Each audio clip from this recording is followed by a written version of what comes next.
UPSCയുടെ civil services പരീക്ഷ ജയിക്കാൻ not making വളരെ ഇമ്പോർട്ടൻ്റ് ആയിട്ടൊരു കാര്യമാണ്. കാരണം UPSCക്ക് വളരെ വലിയൊരു സിലബസാണുള്ളത്.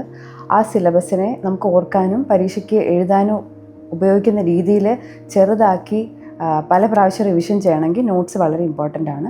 എൻ്റെ UPSC സിവിൽ സർവീസസ് പരീക്ഷയിലും എൻ്റെ പ്രിപ്പറേഷൻ്റെ ഫൗണ്ടേഷൻ ഞാൻ ഉണ്ടാക്കിക്കൊണ്ട് വന്നിരുന്ന നോട്ട്സ് തന്നെയാണ്. എൻ്റെ നോട്ട് മേക്കിങ്ങിൻ്റെ ബേസ് ഞാൻ തുടങ്ങുന്നത് പ്രിലിംസ് കം മെയിൻസ് ബാച്ചിൽ ജോയിൻ ചെയ്ത് ക്ലാസ് അറ്റൻഡ് ചെയ്ത് പഠിക്കുന്ന സമയത്ത് തന്നെ ആയിരുന്നു. അന്ന് ഞാൻ ഹാർഡ് കോപ്പി ആയിട്ട് ക്ലാസ്സിലെടുക്കുന്ന ടോപ്പിക്സിൻ്റെ നോട്ട്സ് പ്രിപ്പയർ ചെയ്യായിരുന്നു. ഞാൻ എൻ്റെ പോൾ സ്റ്റാറായിട്ട് കരുതിയിരുന്നത് PYQ സിലബസും മാത്രമായിരുന്നു. അപ്പോൾ PYQ സിലബസ് നോക്കുന്നത് കൊണ്ട് എന്തായിരുന്നു റെലവൻറ്റ്, എന്താണ് നോട്ടിൽ എഴുതേണ്ടാത്തതെന്ന് എനിക്ക് മനസ്സിലാവുമായിരുന്നു. പിന്നെ ടീച്ചേഴ്സിൻ്റെ ഗൈഡൻസിലൂടെ ഒരു ഫൗണ്ടേഷണൽ നോട്ട്സ് ഞാൻ ഉണ്ടാക്കി. അതിന് പാരലായിട്ട് തന്നെ ഡൈനാമിക് ആയിട്ടുള്ള കറണ്ട് അഫയേഴ്സ് ടോപ്പിക്സിന് ഒരു ഡിജിറ്റൽ നോട്ട് OneNote എന്ന പ്ലാറ്റ്ഫോമിൻ്റെ സഹായത്തോടെ ഞാൻ ഉണ്ടാക്കുന്നുണ്ടായിരുന്നു. അതിനുശേഷം പ്രിലിംസ് കഴിഞ്ഞ് പ്രിലിംസിനും മെയിൻസിനും ഇടയ്ക്കുള്ള സമയത്ത് ഓരോ ആഴ്ചയിലും മെയിൻസ് ടെസ്റ്റ് സീരീസിൻ്റെ ഭാഗമായിട്ട് സെക്ഷണൽ ടെസ്റ്റ് ഉണ്ട്. ഈ ടെസ്റ്റിന് പ്രിപ്പയർ ചെയ്യാനായിട്ട് എൻ്റെ 2 നോട്ട്സും റിവൈസ് ചെയ്യാനായിട്ട് ഞാൻ ഒരു 1 പേജറായിട്ട് എൻ്റെ നോട്ട്സിനെ ചുരുക്കി എഴുതുമായിരുന്നു. എൻ്റെ ഫൗണ്ടേഷണൽ നോട്ട്സും വാല്യൂ എഡിഷൻ ആയിട്ടുള്ള ഡൈനാമിക് നോട്ട്സും കൂടെ ഒന്നിച്ച് ഓരോ ടോപ്പിക്കിനും ഏകദേശം 1-2 പേജിൽ ഉൾക്കൊള്ളിക്കുന്ന രീതിയിൽ ചെറുതായിട്ട് ഞാൻ നോട്ട് പ്രിപ്പയർ ചെയ്തിരുന്നു. അപ്പോൾ അങ്ങനെ പ്രിപ്പയർ ചെയ്തതുകൊണ്ടാണ് മിനിമം ഒരു 6 പ്രാവശ്യമെങ്കിലും മെയിൻസിന് മുമ്പ് റിവിഷൻ ചെയ്യാൻ ഞാൻ രണ്ടാമത് എഴുതിയ നോട്ട് മാത്രം റിവിഷൻ ചെയ്യാൻ എനിക്ക് സാധിച്ചിട്ടുണ്ട്. അപ്പം അതിലൊരു ടോപ്പിക്കിൻ്റെ നോട്ട് ഇന്ന് നമുക്കിവിടെ ഡിസ്കസ് ചെയ്യാം. എഡ്യൂക്കേഷൻ എന്ന GS2 കീഴിൽ വരുന്ന ടോപ്പിക്കിൻ്റെ നോട്ടാണ്. അപ്പോൾ ഏതൊരു നോട്ടും ഞാൻ ഉണ്ടാക്കുമ്പോൾ ആദ്യം ഞാൻ നോക്കുന്നത് പ്രീവിയസ് ഇയർ ക്വസ്റ്റ്യനും സിലബസുമാണ്. അപ്പോൾ അതിന്ന് മനസ്സിലാക്കിയത് എല്ലാ ക്വസ്റ്റ്യനും നമ്മളൊരു ഇൻട്രൊഡക്ഷൻ എഴുതണം, ബോഡിയിൽ പോയിൻറ്റ്സ് എഴുതണം, കൺക്ലൂഷൻ എഴുതണം. അപ്പോൾ എൻ്റെ നോട്ടിൻ്റെ ഫ്രെയിം വർക്ക് ഓൾമോസ്റ്റ് അങ്ങനെ തന്നെയാണ്. അപ്പം എഡ്യൂക്കേഷൻ എന്ന ടോപ്പിക്ക് എസ്സേക്കും കൂടെ റെലവൻ്റ് ആയതുകൊണ്ട് കുറച്ച് കോട്ട്സൊക്കെയാണ് ഞാൻ ആദ്യം എൻ്റെ നോട്ടിൽ എഴുതിയേക്കുന്നത്. അപ്പം education is the greatest tool for social empowerment എന്ന് പ്രസിഡന്റ് ദ്രൗപദി മുർമു 2024 ഒരു പ്രസംഗത്തിൽ പറഞ്ഞിരുന്നു. അത് പത്രത്തിൽ വായിച്ച അറിവാണ്. അപ്പോൾ ഒരു ടീച്ചർ കൂടിയായ പ്രസിഡന്റ് പല പ്രാവശ്യം എഡ്യൂക്കേഷനെ പ്രാധാന്യം പറഞ്ഞിട്ടുണ്ട്. അപ്പോൾ ഇതെല്ലാം എൻ്റെ ഫൗണ്ടേഷൻ നോട്ടിലുണ്ട്. അപ്പോൾ അതിൽ നിന്ന് ഞാൻ പിക്ക് ചെയ്ത് എനിക്ക് ഏറ്റവും ഓർത്തിരിക്കാൻ പറ്റുന്നതും ഏറ്റവും ഹിറ്റാവുന്നതായിട്ടുള്ള ഒരു കോട്ടാണ് ഞാനിവിടെ എഴുതിയേക്കുന്നത്. രണ്ടാമത്തെ ഹെഡിങ് ഡേറ്റയാണ്. ഞാൻ ഇന്ത്യയുടെ ലിറ്ററസി റേറ്റ് എഴുതിയിട്ടുണ്ട്, എൻറോൾമെൻറ്റിൻ്റെ ഡേറ്റ എഴുതിയിട്ടുണ്ട്. നോട്ട് കളക്ട് ചെയ്യുമ്പോൾ ഒരുപാട് ഡേറ്റ ഉണ്ടായിരുന്നു. പക്ഷേ മെയിൻസ് ടൈമിൽ ഞാനത് നാരോ ഡൗൺ ചെയ്ത് ഒരു ടോപ്പിക്കിൽ എനിക്ക് ഓർത്ത് വയ്ക്കാൻ പറ്റുന്ന നോട്ട് മാത്രമാണ് ഞാൻ എൻ്റെ മെയിൻസ് നോട്ടിൽ ഉൾക്കൊള്ളിച്ചത്. അതിനുശേഷം ഞാൻ എഴുതിയത് കൺക്ലൂഷനാണ്.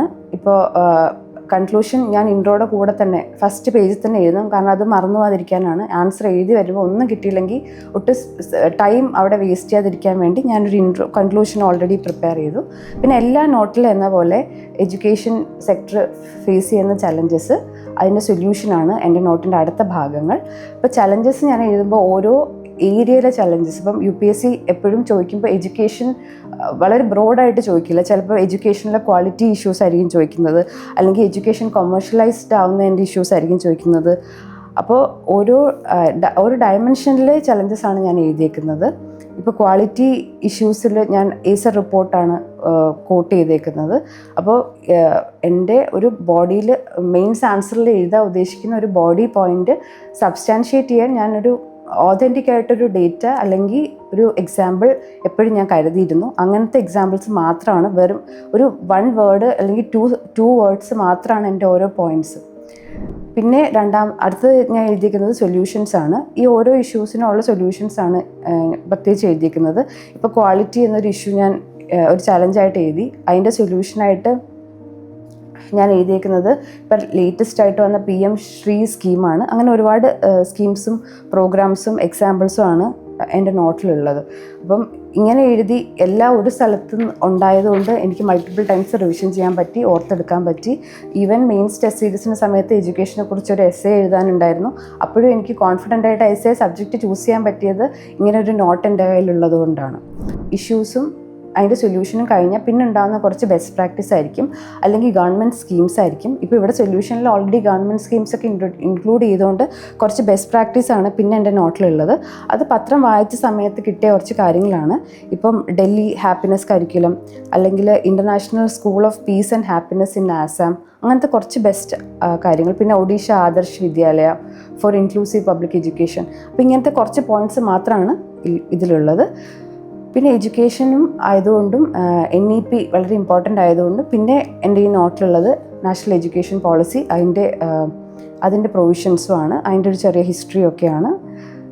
അത് UPSC ചോദിക്കുമെന്ന് എക്സ്പെക്റ്റ് ചെയ്തില്ലെങ്കിലും എവിടെയെങ്കിലുമൊക്കെ ഈ കാര്യങ്ങൾ എഴുതാം എന്നുള്ളൊരു വിശ്വാസത്തിലാണ് ഇത് NEPയെ കുറിച്ച് കുറച്ച് എലാബറേറ്റ് ആയിട്ട് നോട്ട് എഴുതിയുണ്ടാക്കി വെച്ചത്. അപ്പോൾ ഇതാണ് എൻ്റെ ഒരു ഫൈനൽ മെയിൻസിന് പോണതിന് മുമ്പുള്ളൊരു നോട്ടിൻ്റെ ഏറ്റവും ചെറിയ നോട്ടിൻ്റെ ഒരു എക്സാമ്പിളാണിത്. ഈ നോട്ടിൻ്റെ ടെംപ്ലേറ്റ് കണ്ടിട്ട് ആർക്കെങ്കിലുമൊക്കെ ഫ്യൂച്ചർ ആസ്പിറൻസിന് ഏതെങ്കിലുമൊക്കെ വിധത്തിൽ യൂസ്ഫുൾ ആവുമെന്ന് ഞാൻ വിചാരിക്കുന്നു. Thank you. Fortune IAS Academy. More than just an academy.